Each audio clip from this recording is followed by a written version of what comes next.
Bismillahirrahmanirrahim. Qala al-musannifu rahimahullah wa nafa'ana bihi wa bi ulumihi fid dharain. Fa in qulta maka lamun ngucap anjeun hal yazidu nah bakal tambah naon arizqu rizki bitolabi kalawan sabab ayeuna neangan wahalyan kusu jeung nah bakal jadi kurang eta rizki bitarki tolabi ku sabab teu neangan. Ngucap kaula kalla adoh temenan teu bisa. Painau mangka saestuna rezeki teh eta maktubun geus ditulis fil lauhil mahfudi dina lauh mahfud. Muqaddarun tur ayeuna tos ditangtukeun wa muaqqatun sareng geus diwaktukeun. Wala tabdila sareng teu aya gaganti eta mawjud li hukmillahi pikeun ayeuna hukumna Allah.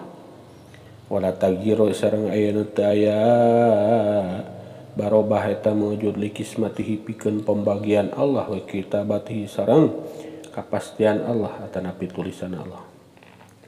Hadza ari ayeuna madkur minal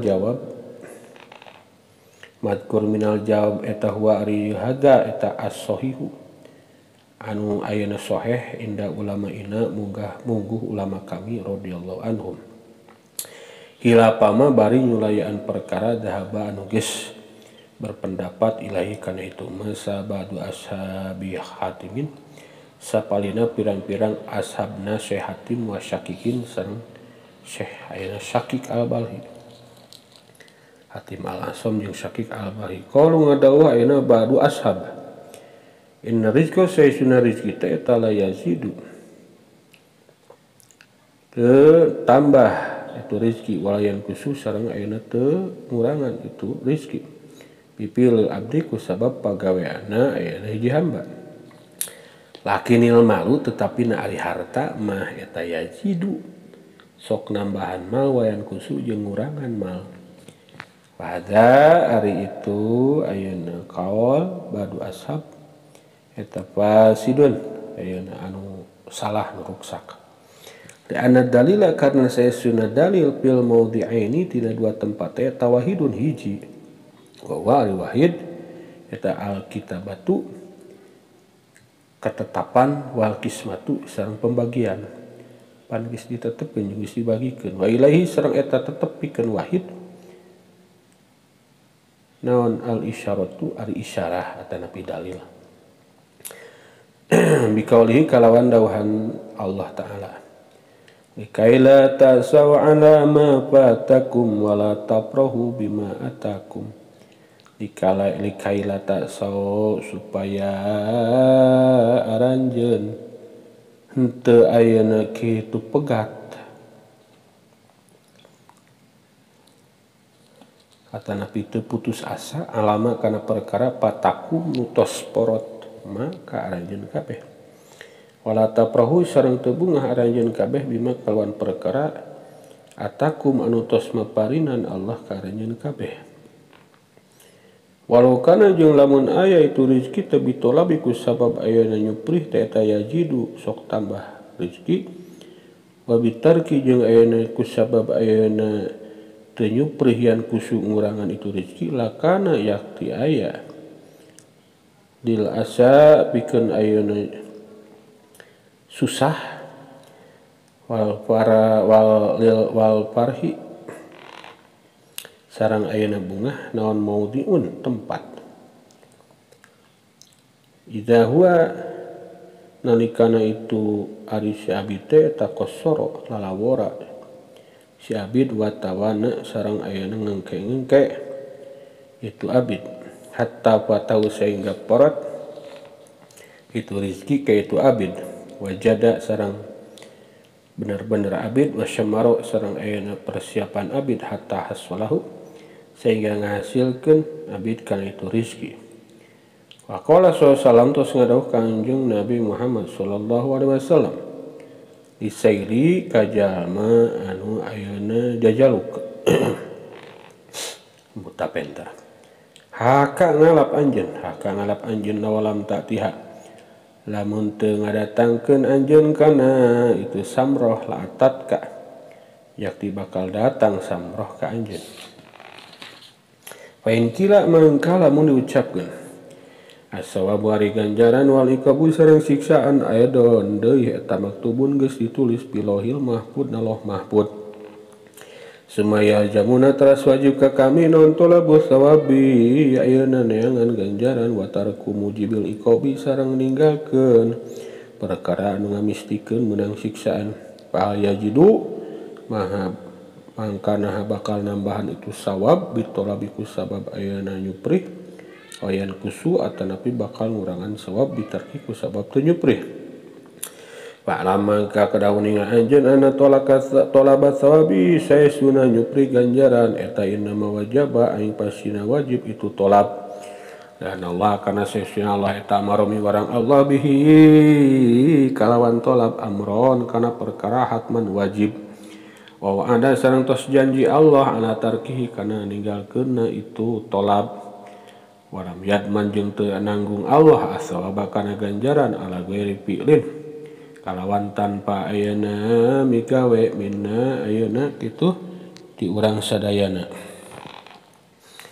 Wa ziyadatu sawabi jeung ari tambah-tambahna ganjaran wal iqabi sareng siksaan eta bifi'lil abdi kalawan sabab pagaweanna hamba. Wal farqu jeung ari ayeuna bedana bainahuma antara rezeki jeung sawab eta pinuktatin dina hiji ayeuna qaidah anu samar.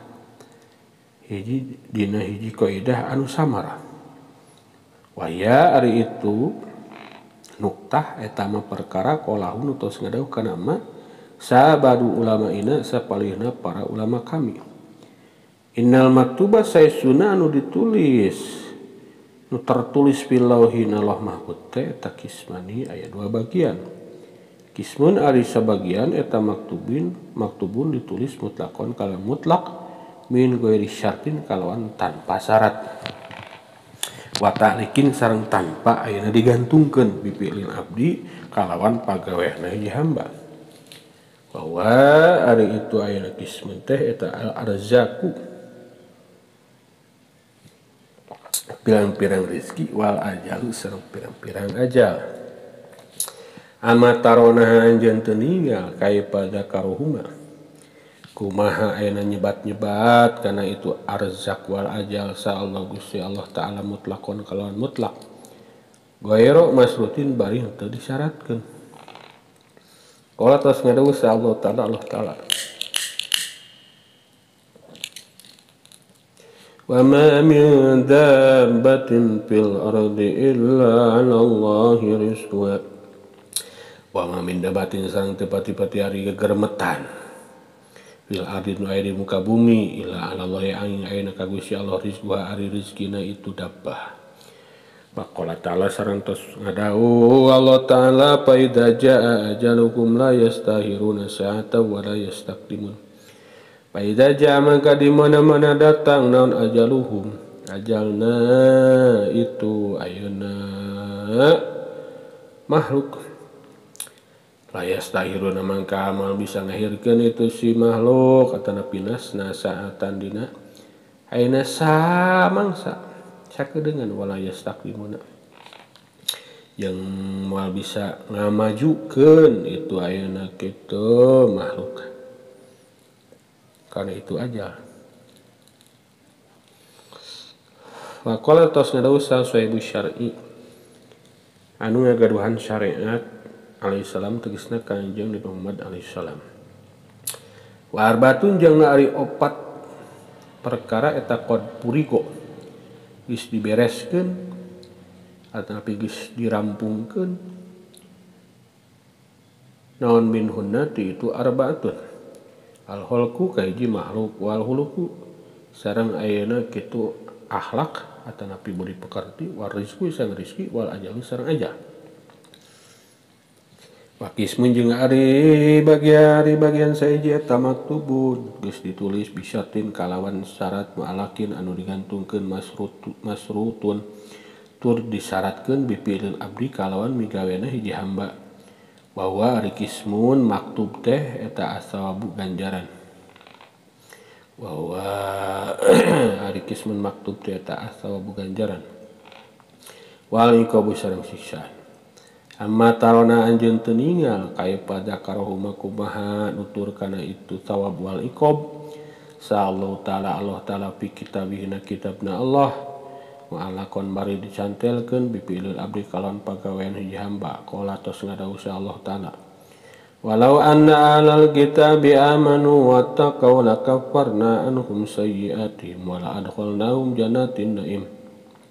Walau anna ahlal kitab jeung lamun saestuna ahli kitab tegasna Yahudi jeung Nasrani eta amanu ari iman itu ahlul kitab wa taqaw sareng ayeuna tarakwa atawa pisarieun itu ayeuna ahlul kitab lakaparna yakti kami nu agung bakal ngalebur anhum ti itu ahlul kitab sayyiatihim kana pirang-pirang kagorenganna ahlul kitab wala adkhalnahum yang yakti bakal asupkeun kami yaitu ahlul kitab teh jannatin naimi kana pirang-pirang surga kanikmatan wadar itu madkur eta bayyinun jelas pa'lamhu mangka kedah uninga anjeun kana itu haza pain kila maka lamun dicarioskeun panahnu mangkari kami eta najidu nemu kami atau libina ka pirang-pirang jalma nu nyuplih rizki yajiduna tingkahna nemu itu tolibin al arzaqa kana pirang-pirang rizki wala amwala sareng pirang-pirang harta watarikina sareng nemu kaula atarikina ka pirang-pirang jalma nu ninggalkeun rizki anu teu neangan rizki itu ya dimuna tingkahna sarpi sepi itu ayeuna tarikin wayat takiruna sang ayeuna barutuh itu tarikin kila dicaoskeun lahu ka itu qail atawa pisail kana ka lahu ka itu qail kana ka saolah-olah anjeun teh eta la tajidu teu manggihan anjeun madalika sata itu kaul taliban ka jalma anu ayeuna digawe tanda pinunyuprih tenan mahruman anu dihalang-halangan pakiron anu pakir watarikan jeung saolah-olah anjeun teu nemu tarikan jalma anu teu nyupri parigon anu ayeuna kitu nganggur marzukon anu dirizkian goni anu sugih kan loba kitu teu sakola teu nanaon kitu pak beunghar kitu jika anu teu pan ayeuna kitu bala ayeuna muhun kantenan sumuhun inna hadza saesuna itu madkur eta huwa ari itu hadza ta'al aksaru ayeuna kaseseueuranna dita'lama supaya uninga anjeun anna hadza kana saesuna itu amrul rizki urusan rizki eta huwa ari itu hadza eta takdirul azizil alim takdir Gusti Allah nu maha ayeuna mulia nu maha uninga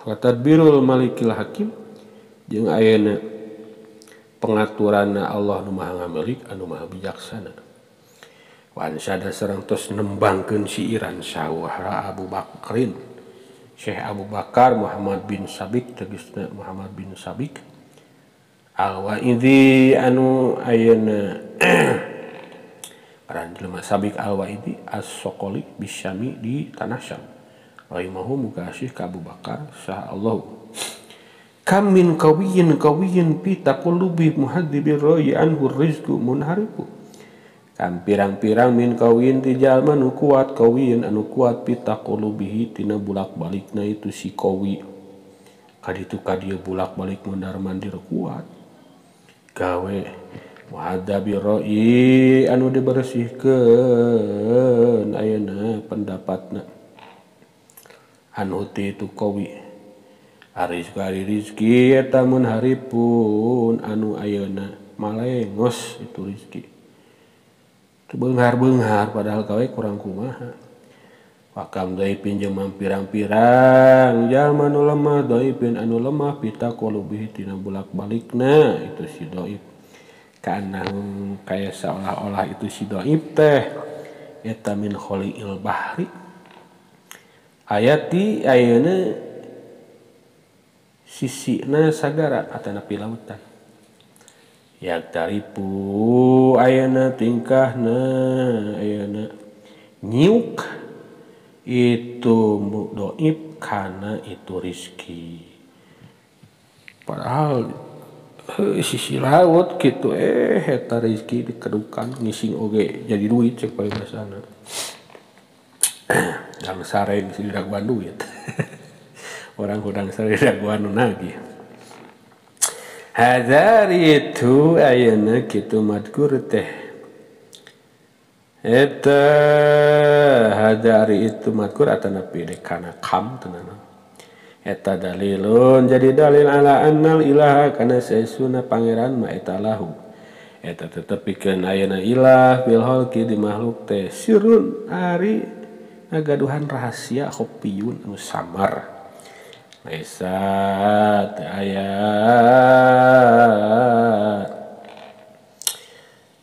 itu ayeuna sir teh eta yang kasipu kabuka itu sir. Fain kulta mangka lamun ngucap anjeun hal taduluna asup anjeun al badiata ka ayeuna leuweung ka pedalaman bila jadin kalawan tanpa bekal atuh kitu mah cenah geus cenah teu kudu mau bekal mun ititan kalaunan teh. Lama ka kadauning anjeun anu sesuna kalakuan eta kana lamun aya eta lakapikeun anjeun anu kuatun. Naon kuatu qalbin kakuatan hate atanapi hate anu kuat. Mun boga hate anu kuat billahi taala ka Allah taala wasiqatil baligati sareng ayeuna kumandal atanapi percaya anu kukuh anu kokoh. Biwadillahi kalawan janjina Allah fadhul maka prak asup anjeun. Teu kudu ngabakal. Mun yakin kuat. Wa illa tapi lamun ayeuna in kana laka kuatun mun teu kitu pakun mangka kedah aya anjeun ma'al awami sarta pirang-pirang ayeuna eta ma'al awami sarta pirang-pirang jalma bodoh bi ala ikihim kalawan pirang-pirang ta'alluqna tanapi ketergantunganana itu awam. Walaqad samitu sareng nyata-nyata geus nguping kaula al imama ka Imam Abal Ma'ali. Ai mau muga asih ka itu imam sa Allah Gusti Allah. Ya qaulu tinggalna ngadawa imam inna man sesna jalma jaro anu ayeuna berjalan itu man. Ma Allah taala sarta Allah taala ala ibadati nasi kana ibadahna manusia. Eta jaro berjalankeun. Eta jaro geus berjalankeun sa Allah Gusti Allah maha sarta man. Alama kana perkara huwa anu ari itu mah eta adatun nasi kebiasaan manusia.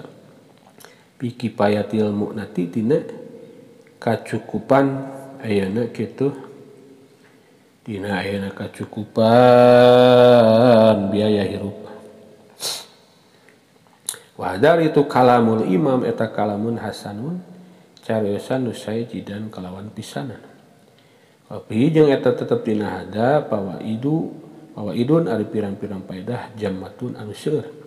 Liman pikeun jalma ta'am malah anu daek ngarenung man kana itu pawaid.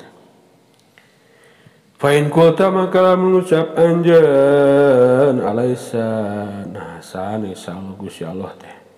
Pan Allah teh sanes cenah yaqulu tos ngadawa Allah teh wa tazawwadu fa inna khairaz zadi taqwa.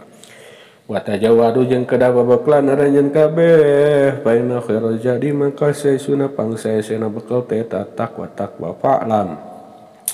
Mangka kedauninga anjeun anapi kana saesuna eta tetep tina itu al muradu bizat nu dimaksud ku bekal teh awala ini ngabogaan dua kawal aduhuma ri salah sajina qaul lain eta anu saesuna zat eta zadul akhirati bekal akhirat lain bekal dunya. Walidzalika kulantaran zadul akhirah kalau ngadawa Allah khairuz zadi taqwa. Lapad khairuz zadi taqwa. Sebaik-baiknya perbekalan itu adalah takwa. Walam yakun sareng ayeuna walam yakun sareng tengucap Allah hutomat dunya kana ayeuna banda dunya lain banda dunya alusna bakal teu asbabah jeung pirang-pirang sababna dunya. Wasani jeung ari nomor kaduana eta anaun saesuna itu ayeuna anu saesuna itu ayeuna kitu kalakuan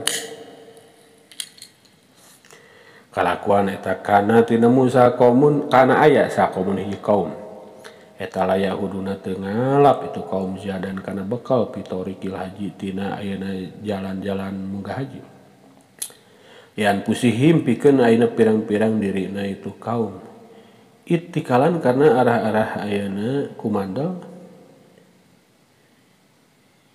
ala nasi ayeuna ka manusia